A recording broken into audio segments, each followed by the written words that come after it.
భారతదేశానికి స్వాగతం. జై శ్రీరామ్. హర హర మహాదేవ్. ఆంధ్ర ఎలక్షన్ సినారియో రోజు రోజుకి మార్పులు చెందుతుందండి. ఒకప్పుడు వైఎస్ఆర్సీపీ గ్యారంటీ గెలుపు అనుకున్నాం కదా, అది ఇప్పుడు మారింది. గాలి అయితే ఇప్పుడు డైరెక్షన్ మార్చిందనే చెప్పాలి. బేసిక్గా ఆంధ్ర పాలిటిక్స్ అంతా కూడా నిజం చెప్పుకోవాలంటే క్యాస్ట్ బేస్గానే వెళ్తాయండి. కాపు, కమ్మ, రెడ్డి, మిగతా అలా క్యాస్ట్ బేస్గా వెళ్తే ఇది మరి దాంట్లో మరి వాస్తవం, అది దాని సిగ్గు లేకుండా చెప్పాల్సిన అవసరం ఎంతనే ఉంది. తెలంగాణలో అలా కాదండి. తెలంగాణలో ఇష్యూ బేస్డ్గా వెళ్తారు, కొంచెం ఆలోచిస్తారు జనం. ఇక్కడ మాత్రం మనడా కాదా సరే. ఇప్పుడు బేసిక్గా ఆ క్యాస్ట్ యాంగిల్లో వెళ్తే ఎస్సీ వాళ్ళు, కాపులు ఎక్కువ ఉన్నారు క్యాస్ట్ పరంగా. మెజారిటీ క్యాస్ట్ ఏంటంటే కాపులు, ఎస్సీలు. సో వీళ్ళు ఎటు వేస్తే అటు ఓటు వాళ్ళు ఆ పార్టీ గెలుస్తాడు. ఇప్పుడు ఏమైందంటే మొన్నటి దాకా పవన్ కళ్యాణ్ అతని వెనకాల కాపులు ఉన్నారనుకున్నాం. మరి పవన్ కళ్యాణ్ ఏమో అతను అనుకున్నంత సీట్లు రాలేదు. పొత్తులో రాకపోతే వాళ్ళు ఒక 1/3 60 సీట్స్ కానీ 50 సీట్లు కానీ వస్తాయనుకున్నారు, ఎమ్మెల్యే సీట్స్ రాలేదు. అక్కడికి 24 ఎంతో వచ్చారు. అప్పుడు కొంచెం క్యాడర్ అంతా కొంచెం ఇబ్బంది పడ్డారు. మన లీడర్ని ఎక్స్‌ప్లాయిట్ చేస్తున్నారు, వీళ్ళు వాడుకుంటున్నారు తెలుగుదేశం వాళ్ళు, తనేమో అమాయకుడు అన్న ధోరణిలో ఉండేవారు.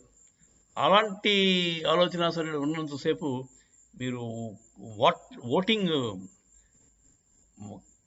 మనం అనుకున్నట్టు జరగదండి. అంటే టీడీపీ అలయన్స్ ఉంది, కాపులు అందరూ టీడీపీకి అలయన్స్కి వేస్తారు అనుకోవడం పొరపాటు ఆ సిచ్యువేషన్లో. కానీ ఇప్పుడు సిచ్యువేషన్ మారిందండి. ఇప్పుడు డెఫినెట్గా సిచ్యువేషన్ మారిందని చెప్పాలి.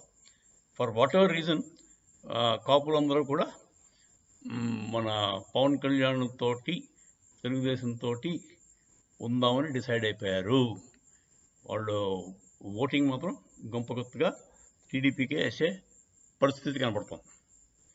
తర్వాత ఏమో ఈ మన చెప్పాం కదా, మన సామాజిక వర్గం, కమ్మ సామాజిక వర్గం, కాపు సామాజిక వర్గం. కాపుల్లో అంటే బల్జీలు ఉంటారు, శెట్టి బల్జీలు ఉంటారు. కాపులు చాలా బ్రాడ్ స్పెక్ట్రమ్ ఉంటుంది. తూర్పు కాపులు అంటారు, చాలా రకాలు ఉంటాయి. అందరూ కలిపి కాపులు చేస్తారు. వాళ్ళందరూ కూడా పవన్ కళ్యాణ్ని లీడర్షిప్ యాక్సెప్ట్ చేస్తారు. అది ఈ పరిస్థితిలో మరి తెలుగుదేశం వైపు గాలి మళ్ళిందని అనుకోవచ్చు. అంతకుముందు ఏమనుకున్నాం, 110, 130 దాకా వైఎస్ఆర్సీపీకి వస్తాయి, మిగిలింది అంటే ఒక 50, 40 టీడీపీ కూటమికి వస్తాయి అనుకుని చాలామంది పోల్ ఎక్స్పర్ట్స్ వాళ్ళందరూ కూడా అలాగే చెప్పారు. పోల్ తాలూకు ఎగ్జిట్ పోల్ కాదు, ప్రీ పోల్ సర్వేలన్నీ కూడా అలాగే చెప్పాయి.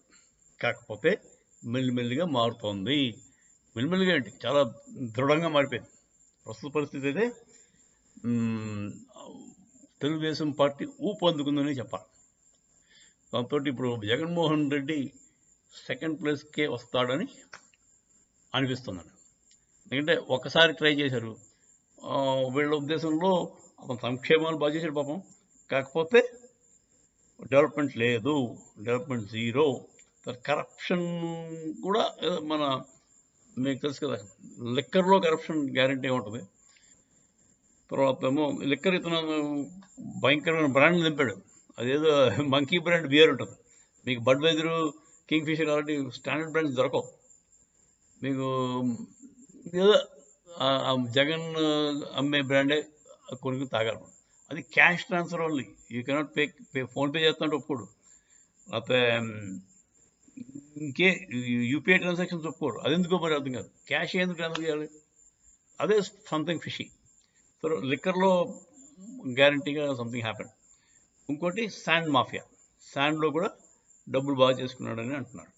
సరే, ఈ 2 విషయాల్లో అతను కొంచెం దొరికాడు. మిగతా విషయాలు అయితే మరి బహిరంగంగా దొరకలేదు. ల్యాండ్ కబ్జాలు చేశాడు ఇది అంటారు, కానీ అది నేను అనుకోవడం బేసిక్గా అదే టీడీపీకి ఆయనకి రైవలరీ మీద వెళ్ళింది. ఇప్పుడు గీతం కాలేజ్ ఉంది కదా, వాళ్ళంతా చౌదరీస్ కదా, వాళ్ళ తాలూకు ల్యాండ్స్ వాళ్ళు ఇల్లీగల్గా ఆక్యుపై చేసిన ల్యాండ్ని వీళ్ళు మళ్ళీ రికవర్ చేశారు. సో అలాంటి ఇన్ఫైటింగ్ ఇన్నర్ కాపు సామాజిక వర్గానికి, అదే కమ్మ సామాజిక వర్గానికి, రెడ్డి సామాజిక వర్గానికి ఉన్న ఇన్ఫైటింగ్లో పోయాయి అనుకోవచ్చు. ఆ తర్వాత బేసిక్గా అమరావతి క్యాపిటల్ కాకుండా చేసింది కూడా జగన్. అందుకే అమరావతి క్యాపిటల్ అయిపోతే ఆ ల్యాండ్స్ అన్నీ వీళ్ళు కొని పెట్టుకున్నారు. యుఎస్లో ఉన్న వాళ్ళు అందరూ కలిసి ఆ అమరావతి ల్యాండ్స్ అన్నీ కూడా ఇన్వెస్ట్ చేశారు. అది రియల్ ఎస్టేట్ అనమాట. అమరావతి ల్యాండ్ మళ్ళీ